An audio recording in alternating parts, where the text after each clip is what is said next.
அதான் சைஸு.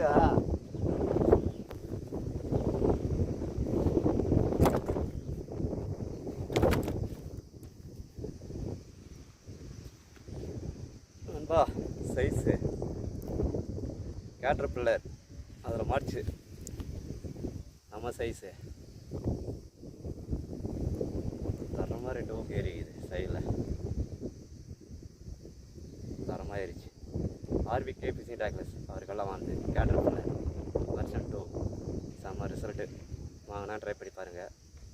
எனக்கு நல்லா அடிக்குது ஃப்ராகு. எனக்கு அந்த அளவுக்கு முழுகலை, நல்லா தான் அடிக்குது. அதில் பிடிச்ச மீன் சைஸு. தேங்க்யூ நண்பா. இது 4வது நண்பா, 4வது மீன். கொஞ்சம் ட்ரை பண்ணலாம் நண்பா. தேங்க்யூ நண்பா. இன்னைக்கு பிடிச்ச 4வது வராது. தேங்க்யூ. அடுத்த மீன் பார்க்குறேன்.